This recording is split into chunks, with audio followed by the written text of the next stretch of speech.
ആ തെറ്റ് ചെയ്യുന്നതിന്റെ ക്വാണ്ടിറ്റി അനുസരിച്ച്, അളവ് അനുസരിച്ച് നമ്മുടെ സമാധാനം പോകും.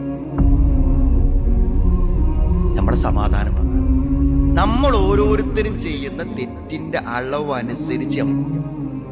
അപ്പോ ഞാൻ പറഞ്ഞത് നിസ്സാരമായ ചില ആസ്വാദനങ്ങൾക്കും താല്പര്യങ്ങൾക്കും വേണ്ടി സുഹൃത്തുക്കളെ, ഈ നിസ്കാരവും ഈമാനും ഒക്കെ കൊണ്ടടക്കണം നമ്മള് നമ്മുടെ ജീവിതത്തിന്റെ ഈ ഏറ്റവും നല്ല സമാധാനത്തെയും സന്തോഷത്തെയും നിസ്സാരമായ ചില ആസ്വാദനങ്ങൾക്ക് വേണ്ടി എന്തിന് നഷ്ടപ്പെടുത്തി കളയണം എന്നാണ് ആലോചിച്ചത്.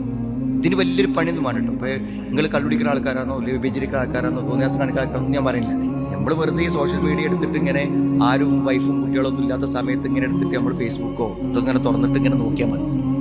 എന്തരും അപ്പൊ നമ്മളിങ്ങനെ സ്ക്രോൾ ചെയ്ത് പോകുമ്പോൾ ചില സ്ഥലത്ത് നമ്മളൊന്നും ഇങ്ങനെ നിർത്തി നോക്കും, അതിന്റെ ബാക്കി നോക്കും. ആ നോട്ടം ഒരു മണിക്കൂർ കഴിയുമ്പോഴേക്കിന് ഈ മനസ്സിന്റെ സമാധാനം പോയി.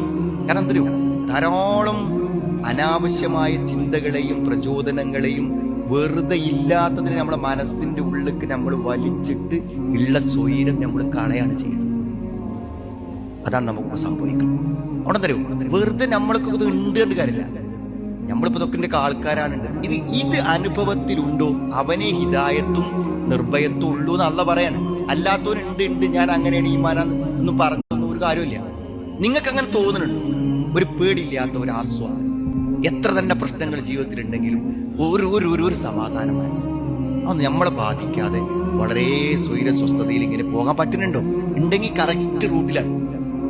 നമ്മളിപ്പോ പോണ റൂട്ട് ക്ലിയറാണ്.